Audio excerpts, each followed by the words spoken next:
Mesdames et messieurs, fidèles téléspectateurs, soyez les bienvenus sur votre chaîne Crystal News TV. Abonnez-vous massivement, partagez, likez. À vous les claviers. Surtout, n'oubliez pas d'activer la cloche de notification afin de ne rien rater de toutes nos publications.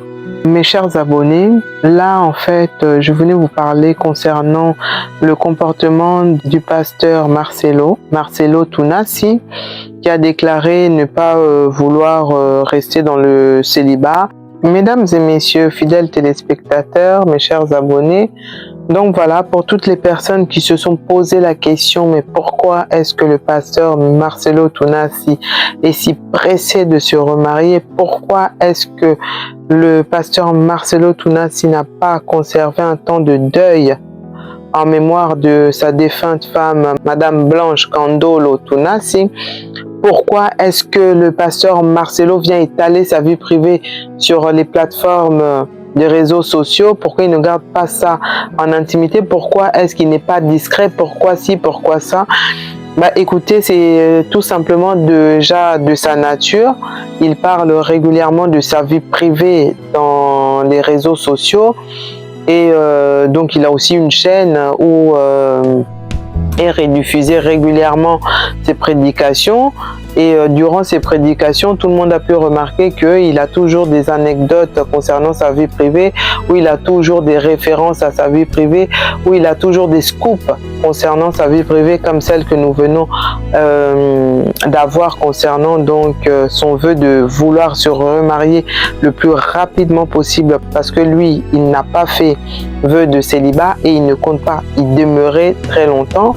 Je pense que tout le monde a entendu, et pour les personnes qui n'avaient pas entendu, je vous invite à aller voir ma vidéo sur Pasteur Marcelo, intitulée Pasteur Marcelo partage enfin ses pensées les plus intimes au grand jour.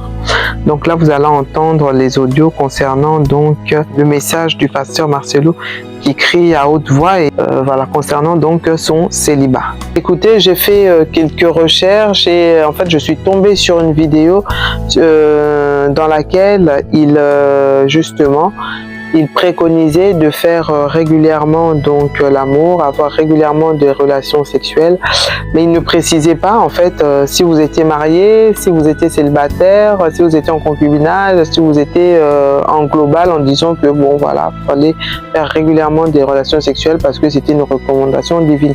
Mais nous savons que Dieu le recommande spécifiquement aux gens qui sont mariés. Pour les personnes qui ne sont pas mariées, il est formellement interdit d'avoir de relations sexuelles au sein du couple, parce que votre couple n'a pas été encore consacré, n'a pas été présenté à Dieu, la cérémonie n'a pas été donc célébrée en l'église, la dot pour certains n'a pas été encore donnée, et comme la Bible nous dit, le mariage doit être honoré de tous, donc vous n'avez pas honoré vos familles devant tous, devant les amis et tout ça, donc voilà, donc il faut vraiment être marié pour pouvoir faire ça, parce que quand on a des relations sexuelles en dehors du mariage, c'est considéré comme de l'impudicité, malgré que vous soyez par exemple, je sais pas, longtemps avec votre compagne ou votre compagnon, que vous ayez des enfants ou pas, que vous viviez déjà en concubinage ensemble, en fait non. C'est-à-dire qu'avant de se mettre en couple, donc il est recommandé de se marier afin d'éviter de vivre ou de demeurer dans l'impudicité. Voilà, parce que ce que Dieu a horreur, c'est l'impudicité, que voilà pourquoi il est conseillé de se marier, et les relations sexuelles sont réservées strictement à des personnes qui sont mariées. Ayez régulièrement des relations intimes. Aujourd'hui, de moins en moins, les couples ont des relations intimes. Pourquoi? Travail, métro, dodo. Les gens n'ont plus le temps d'avoir des relations intimes. Bon, voilà. Donc, moi, je pense que le pasteur Marcelo, voilà, à travers cette vidéo que nous venons de visualiser, il est en train de nous expliquer tout simplement que lui, voilà, s'il le recommande Déjà, ça veut dire que lui-même, il le fait. Donc, on sous-entend que lui, il faisait régulièrement l'amour et que là, vu que sa femme n'est plus là, eh ben, écoutez, ça devient vraiment un problème récurrent chez lui et il ne peut pas demeurer dans le célibat parce que cela l'empêcherait d'avoir des relations sexuelles régulières. Et donc, je pense que c'est l'une des raisons pour laquelle il a envie de se remarier. Parce que, n'étant pas marié, s'il suit vraiment la Bible, ah ben, il ne peut pas avoir des relations sexuelles et donc ça devient très contraignant au quotidien pour lui et donc il voulait couper court.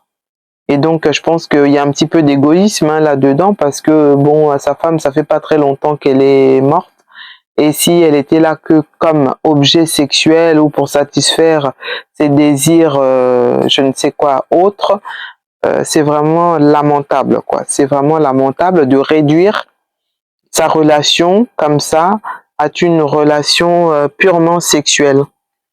Donc moi je suis un peu écœurée parce que si en tant que pasteur il ne peut pas se retenir, il ne peut pas se contenir, c'est grave parce que c'est ce qu'il demande aux gens qui sont célibataires, c'est-à-dire de se contenir, d'éviter de vivre dans l'impudicité, d'éviter justement de rester seul peut-être avec une femme pour éviter justement de tomber dans l'impudicité et puis de prendre son temps parce que les pasteurs recommandent souvent de prendre son temps pour faire le bon choix, pour ne pas regretter, pour être sûr de son choix.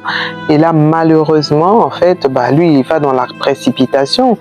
Est-ce que ça sera le bon choix qu'il va faire? Ça, seul l'avenir nous le dira. Mais en tout cas, voilà, je voulais apporter quand même une des réponses et je pense que c'est la réponse capitale qui pousse le pasteur à vouloir se remarier aussi rapidement.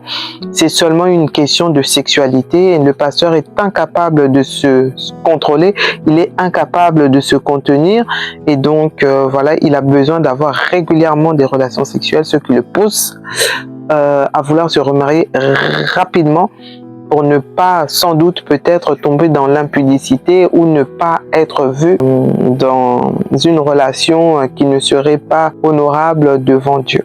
Mes chers abonnés, fidèles téléspectateurs, voilà un petit peu ce que je pouvais dire concernant donc le pasteur Marcelo. Et vous, qu'est-ce que vous en pensez? Commentez, likez, partagez, à vous les claviers. Quant à moi, je vous retrouve dans un prochain numéro et je vous dis bye bye.